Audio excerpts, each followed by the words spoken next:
Mr. Kurtogram, how are you, my friend? Good, mate. How are you? Yeah, I'm doing well. What have you been shooting this week? This week just did some more pizza capers stuff.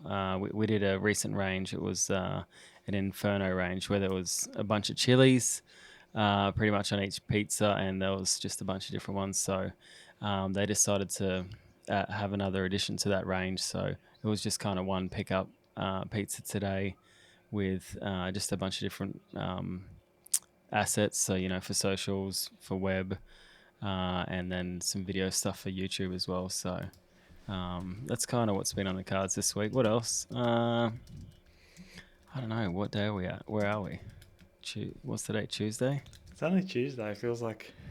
Yeah. Yeah, it just feels like it. There's been flat chat the last couple of weeks again, so I'm kind of lost on what day it is. What about you? Yeah, it feels a little bit of the same. Today I've just been editing video all day. We shot 3 corporate sort of videos last week. So just been working on those, and yeah, had a really good weekend working on the channel, working my way through this course. Have switched up the branding on everything, have made a new trailer, and I'm just getting really focused on what my value proposition is. Like they really want you to nail down what are you going to offer to someone else? Why should someone watch your videos, and what's your point of difference? So just been getting getting all that stuff nailed down. It's not super sexy, it's not super fun to do, but it's actually given me some good clarity, and I feel like going forward it's just going to help guide what I do and what I don't do a lot better. So yeah, that'll be good. Yeah, for sure. It's so it is a bit more guidance for you. You've probably realistically never had it, right? It's like you kind of just choose your own kind of path, whereas it must feel nice to have that guidance, to feel like the end product's going to be better, or at least learning along the way also inspires you to do better or do more. Yeah, and it just makes you be really clear about what you're doing it for and who you're doing it for. And I know we mentioned last week a little bit about the target market, and I do just want to clarify that the target market is not, if I am trying to define who I think my videos are for, it's not because I want to exclude anyone else. It's just because I need to have something. If everyone is your audience, no one is your audience, because you can't possibly target everyone. You need to make something with a person, with an avatar in mind, and then inevitably other people are going to come across it. But yeah, it's actually so helpful to get across this sort of thing. It feels like a little bit more of a high level thing. It's the sort of thing that you would get like a business coach for, to work out this sort of more wishy-washy stuff. It's not about really, how do I put it? It's not about like hard tactics or profit or networking or, any of those hard skills. It's about sort of taking a little bit of a step back and viewing your business from how someone else would see it, from how a potential customer or potential viewer, subscriber would see it. And I've actually enjoyed the process. It's not fun. Like it's hard to sit down and do homework in that way, but it's good to get the clarity. A friend of mine always says, you can't work on your business if you only work in your business. You know what I mean? Ooh, okay, yeah. Yeah, which is exactly, what I do. I just work in my business all the time, which means I don't actually focus time or energy on, working on my business. So because you're constantly, it's up to you to just keep it turning along. You don't have time to do that other stuff. Exactly. Is that what you mean? Yeah, okay. Exactly. Yeah. So, but that's the thing, I guess when you know someone, like seeing you, I guess, evolve your business, or find that market. It also, yeah, inspires me to try and be like, okay, well, yeah, I need to have a website or have a landing page or have an image, or know my target audience. Mm. Yeah, it's. Uh, I suppose again we spoke about some of this stuff last week, but it's just at the point now where if you want to stop wasting time, like I would have never ever considered something like a business coach or a professional mentor or someone to help you with branding or that sort of thing. It's always seemed like a bit of a waste of time to me because it's felt like something that you could do yourself if you really put your mind to it. But I really see the value now about just investing in yourself just to save months or potentially years of not knowing. Like we Yeah. mentioned, sometimes it's just really nice to just be told how to do something or what path to take rather than have to figure it out trial and error like we do for our whole lives in everything else. Oh, yeah, exactly. Yeah. Yeah. Um, that's a really good segue for what I want to talk about this week. I have been thinking a lot about how I approach a lot of things in my photography and in my freelance business. Not talking so much about YouTube now, but talking about I've been doing a lot more freelance work on my weekends and days off, and it's only getting more and more busy as we're getting into better weather and wedding season's back and christenings and all sorts of just little bits and pieces that are just stuff that I would have avoided before, but now I'm just I've got a family to support now. Jem's working. Well, Yeah. she's not working. She's on reduced pay maternity leave. So any of that other stuff that I can pick up if I can, be happy with what I'm making for a couple of hours, then it makes sense. And the way I've been sort of going through it in my head is I'm a little bit more comfortable and happy now to ask for a juicier number because my justification is now that I have a mortgage and a son and all this stuff. And if someone balks at my price, or if someone is not happy with what I'm charging, then I'm happy to not take it on because time is precious now. I suppose where I'm getting with this is I want to talk about what are the advantages to being older, because I honestly think that there are obviously some big advantages to being young, but there are things that I can do now that I certainly couldn't have done 5 years ago.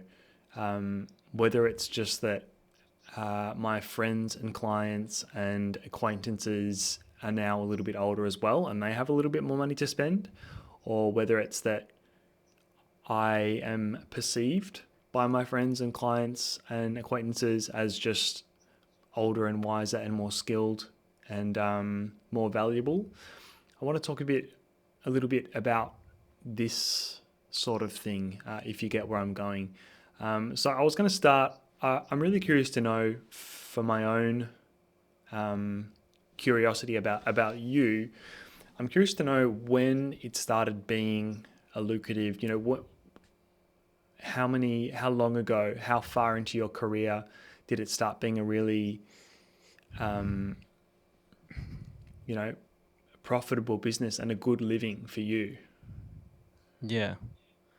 I would say, um, it just depends. Like, I feel like your wants or needs, in your personal life, change a lot throughout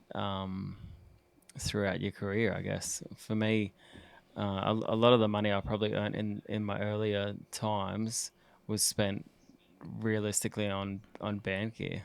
Uh, because I was just, either I had the money to spend, so then I would buy a better guitar, or musical equipment, I would say. That's probably where a lot of the money went, I would say, in the early days. And yeah, I just wish I was probably a bit better with money. And then it would have probably seemed probably a bit more profitable earlier on, I would say. But I got kind of lucky. having City Beach as one of my first clients, I would say, because the budgets were unlike anything that I'd experienced within my short term of actually picking up a camera. You know, Mm-hmm. from within technically within a year of me picking up a camera, and then I was shooting for City Beach, so it was going from shooting for $0 or for free for my own clothing label that I had at the time, to then shooting for City Beach, where I'd be getting paid, I don't know, $3,000 a day. Mm-hmm. So it was a big jump, and I felt like um, having the experience with my own clothing label to be able to shoot kind of got me maybe to that position. I don't know, but I still look back at it, and I don't think the work was anything amazing. It was just I was able to get the job done, maybe 10%, 20% cheaper than the other guy, and maybe I was a bit younger and had a bit more energy than the Mm. other guy as well. So, uh, but I don't know. I would say within the last year, I felt like I've been, because now, in the past year, Cara has become full time. So it was like, that's when I started realistically saying no to the jobs that weren't realistically worth my time. Whereas previously to Cara really coming on, it was, I'd take any job, no matter the price. You know what I mean? And Mm.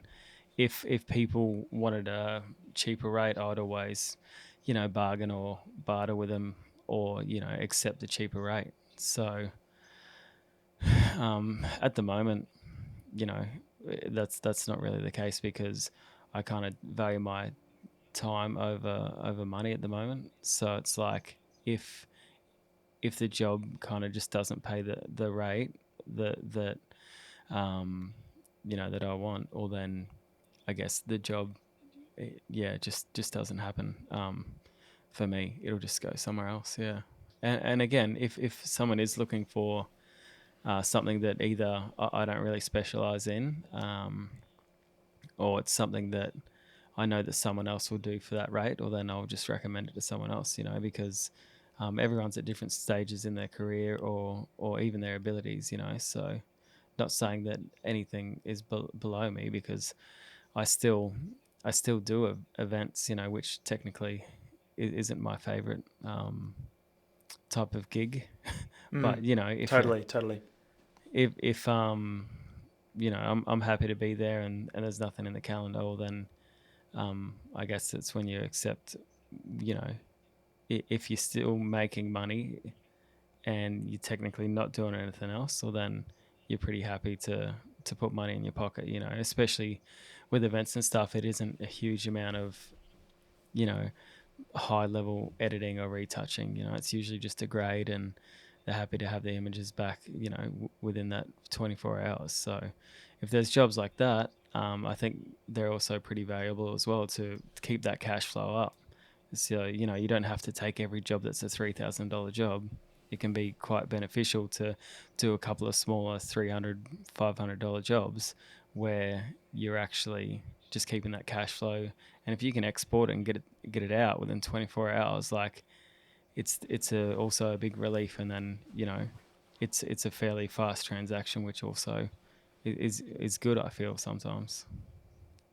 Yeah, But totally, yeah. totally. I've gone through a little bit of that because I never really wanted to do events up until recently, the last 6 to 12 months, and the only reason that I really have been taking them on is because I don't work Mondays now at my job, and it's like, if I can work for 2 hours on a Sunday, that is paying me what 2 days at my full time job would pay me. It's just kind of a no brainer. Yeah.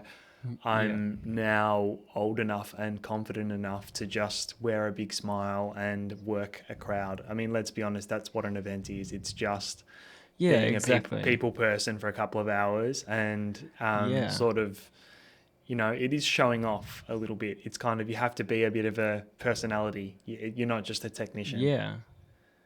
Yeah, and that's where I think it's like, at the end of the day, it doesn't matter how much you're getting paid. It's like, you just enjoy that you're being there. You know, a lot of the time they'll offer you free food and drinks anyway. So it's kind of like, you know, you get a meal and a drink and you're kind of just hanging out with everyone. So again, it also depends on the event. You know, you might meet future clients there as well that, you know, someone might see that you're doing something. I have a lot of the times, especially at weddings, someone will come up to you and be like, and say, "Oh, you've done such a great job tonight. You've done so good," you know. And I always have a bit of a chuckle because they haven't seen any of the images. Like I could have totally just stuffed it all up. Like it could be 100%, the worst thing 100%. you've ever seen. Yeah. But if they feel like you've done a good job, you know, they might say, "Oh, actually, I've got this event coming up, and you know, it's for whoever." Yeah. So it's They always, just have connected with the vibe. yeah, They've exactly. picked up Yeah, what you've the energy that you've put into the room. exactly. And sometimes events that they've been requested that they have a photographer, right? So maybe the organizer might not even really want to have a photographer there, but if you're just you know, being a delightful person, or then yeah, it just goes a long way. It's three-quarters of the battle, I'd say. Yeah, yeah, Um, 100%. so I want to talk about what you think and what we both think are some advantages to being older, because I know you touched on just then about how in the past you might, or not even in the past, maybe even now, you might handle something to someone else if you think it's not your sort of gig.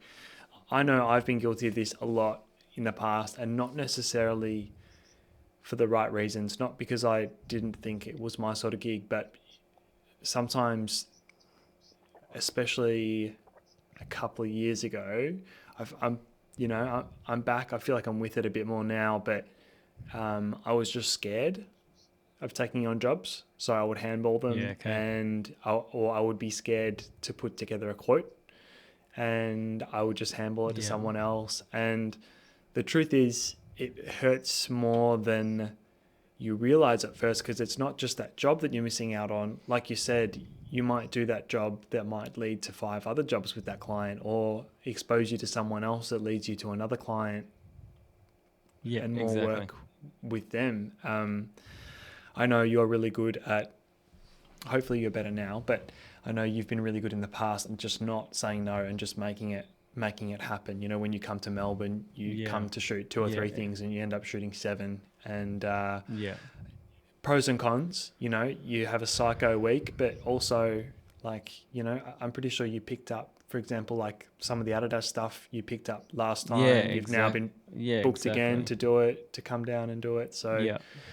I definitely think that there's a big advantage to being older and mature enough to, first of all, back yourself, but secondly, to make decisions, because I think that's one thing I was really bad at, and that's one thing that I see from younger people.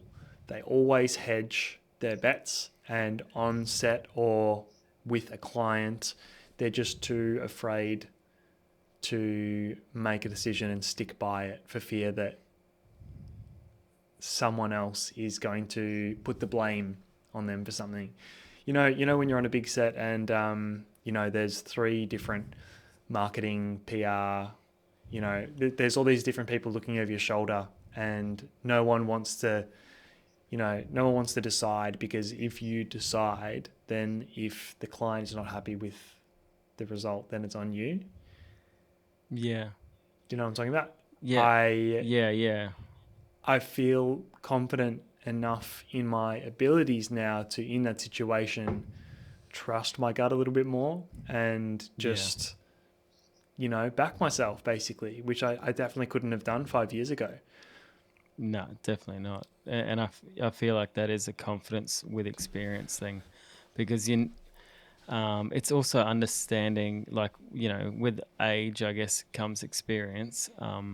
And that's kind of where you pick up those things about how to understand how to deal with the client, and bigger clients. And, you know, it could be the biggest job you've ever worked on. So you need to actually, um, you know, I think when you've got more experience, you actually play it out a bit better, and maybe, you know, don't overpromise what you can do. You know, you don't set yourself up so that the client's disappointed. It's always like you got to make the call and then back it, and then Yeah, I feel like 5 years ago I couldn't have done that.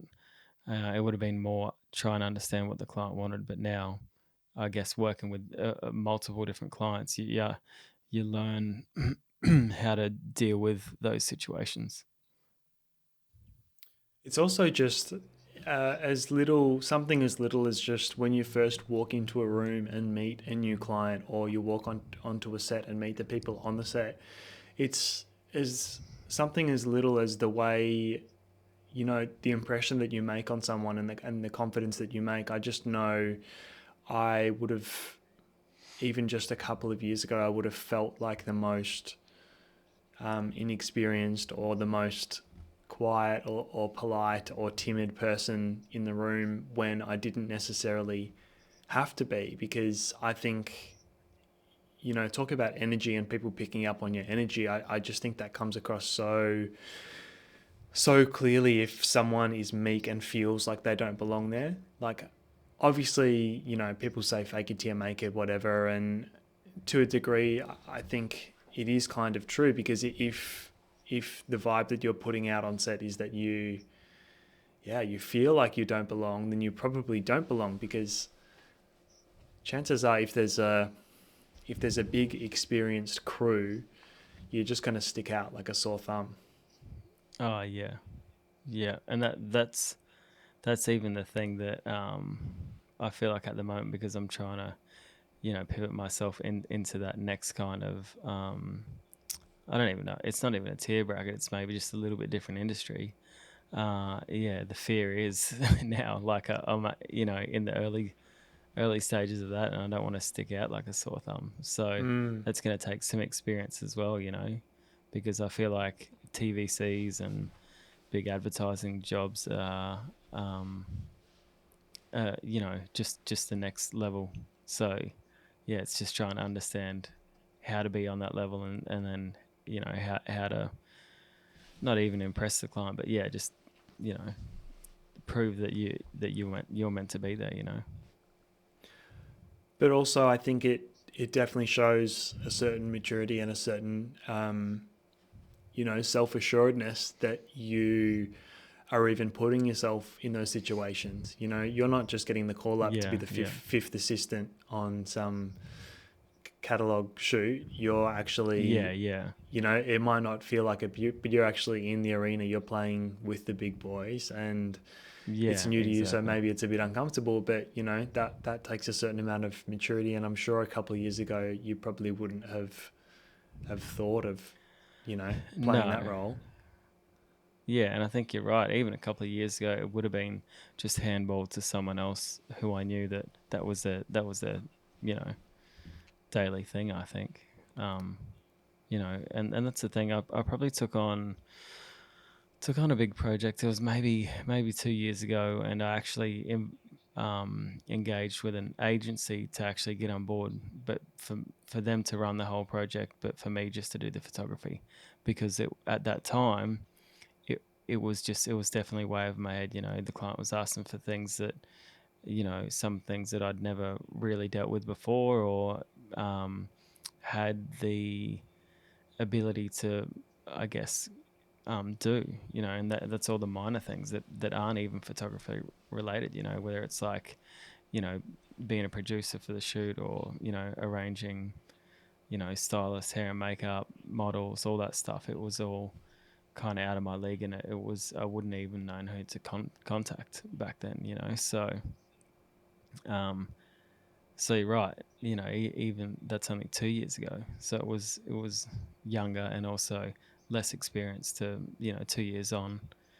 I feel like, yeah, most jobs I'd be able to just sort out. I guess also because I've built a team now as well.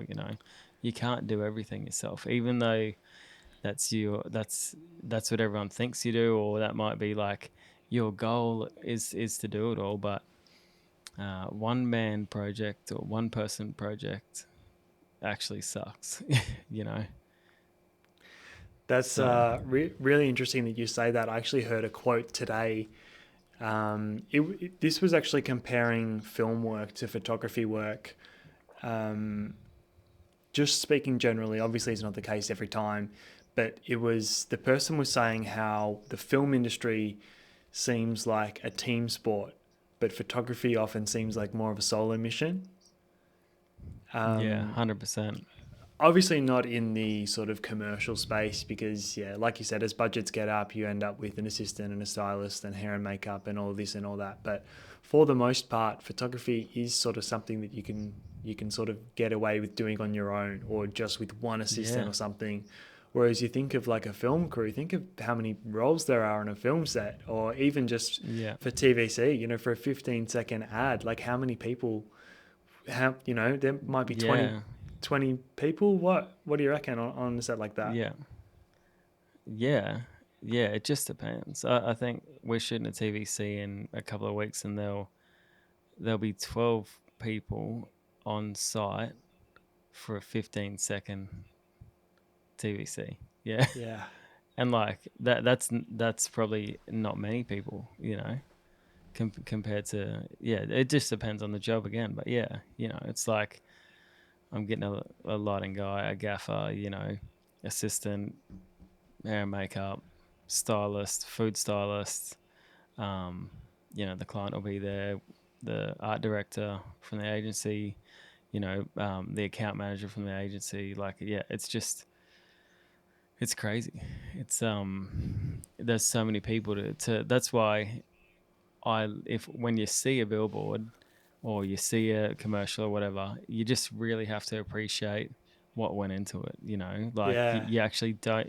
It's a picture, but it actually doesn't tell 1,000 words because you'd have no idea what's gone into it to get that shot, or if it's been altered so much that it's actually just all comped. Like, yeah. um, True. yeah, there's just there's a lot more to it. That's the true skill, isn't it? The true skill is making it look so effortless that you didn't realize just how difficult it was to get that final Yeah, product. Yeah. yeah, exactly. I thought that was a really cool analogy though, like, thinking of film like a footy team, and then photography Yeah. like a golfer or a tennis player or something. Yeah, literally. Yeah, it is. Yeah. That's Yeah. funny. Yeah. Um, I suppose let's just talk a little bit about being younger as well, because we've both tried to make that work to varying degrees. I think the difference is probably with you that in those days, I'm only guessing here, but I can only assume that music was your number one in those days, and photography sort of was the Yeah. plan B, or not even the plan B, just the side It was gig. just a hobby. Yeah. Yeah. Yeah, so everything that you did was, yeah, and at a certain point, I was probably in the same boat, but everything you did was to try and funnel into what you were doing with music. But um, yeah, I think there are some obvious massive advantages to being young. Obviously, when you're young, the pressure is off. You can literally do whatever you want. You can try 100 million different things, and guess what? If you still live with mum and dad, absolutely no shame in that. If it doesn't work out, you're Gucci, baby. Yeah. You can jump Yeah. on tour. You can, you Exactly. can, on a You can whim, be on go the overseas to take an Instagram picture that you saw on Pinterest. exactly. And that's what I feel like it was in the first year that I was doing photography. It was I had an income and a job where I could actually take time off, and that's all it was really, was chasing uh, these Instagram worthy locations. It was all about travel photography back then, for Mm. me anyway. You know, so you weren't getting paid to be there. It'd cost you money, and yeah, you didn't have to worry about it. But If yeah, I uh, if I had my time again, I think I would probably spend more time doing exactly what I'm doing now with the channel, which is picking things that I am very interested in shooting that I think would be, now I'm doing it to make a cool video, but things that I could knock out of the park that I think would be so much fun to shoot, and I would be building up a whole bunch of those because, I mean, the beauty of that is if it's not to deliver for yeah, for commercial use, then you have, and if you're basically doing a favor to someone else by making photos, making content for them, then you can rig the game however you want. You can create Yeah. this product that is purely your own vision Yeah. and do it exactly the way you want, which the truth is, like, as adults, we often don't get to do that. Often we're working to someone else's vision or someone else's creative Yeah. brief. Yeah. Yeah. 100%. Um, yeah, it's not only now that I'm out of my 20s that I realize that, uh, just how far I could have taken it, how much you can just fuck around for 10 years between 20 and 30 and then get serious at 30 and you'll still be okay. Yeah. It was a lot of messing around from 20 to 30. It was like, um, yeah, obviously I didn't even have a camera at 20, but yeah, it's just crazy. It's for me, it was like when I turned 30, that's when it was like everything changed and my whole direction changed. It was like, um, I'd started living. I don't know. It's weird. I feel like when you're younger, it's just every day is kind of just whatever, and Yeah. there's not much purpose. You just do your thing. You go to work. You don't really like your job, or yeah, you might like it, but you don't really want to be there. You're just waiting for the weekend. You know, and I think it's evolved a lot as well because when I was 20, there wasn't really much to do after you finished work. Um, the internet wasn't what it is today, and This was back in the 1950s. yeah, exactly. Yeah, what? Yeah, well, yeah, exactly. Yeah, it was before the internet. No, but it was like actually that's probably why I invested so much time in music was because there was nothing else to do. Like I Yeah. didn't have work to do when I got home. I didn't have something that I was building as in like channel wise or social media. It was all Yeah. Yeah. just invested into music because it was about trying to make a record, I guess. So, For sure. um, but it wasn't for for followers or for anything. It was just about trying to like creating realistically, which is cool. But yeah, now I guess I saw this week my mate's daughter. I don't know how old she is, 12, 14. I don't know, and she started this YouTube channel, and it's just like sketches, And I was like, man, it's so cool that she's at whatever age she is, and she's drawing pretty much like flip comic books with proper dialogue and everything, and it just kind of blew me away that it was cool that she's just creating. It's not really even for followers or Instagram or anything. It's just because she wants to create and she's inspired by, other YouTubers that actually create. So yeah, it was pretty cool. I owe to be young again, I reckon. That's I'm something not that sure I what I would have changed, but that's something that I almost missed until you just brought that up, but is probably the most important thing. Just the gift of being able, like, the luxury of having that longer time horizon to put into your projects. Like when you're 20, like 2 years feels like such a long time, but it's amazing how much we underestimate what we can do. No, we overestimate what we can do in 1 year, but underestimate what we can get done in 5 years. Like the compound interest of working on something for 5 years. But the truth is that we just don't have, at that age, we don't have the patience to stick it out and see it through.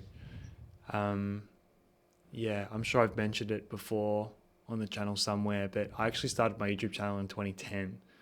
I started doing vlogs and nothing to do with photography. I wasn't even a photographer then, but I was doing vlogs, and to be honest, that was super cringe. But oh my God, what were imagine they if I even was about? just random.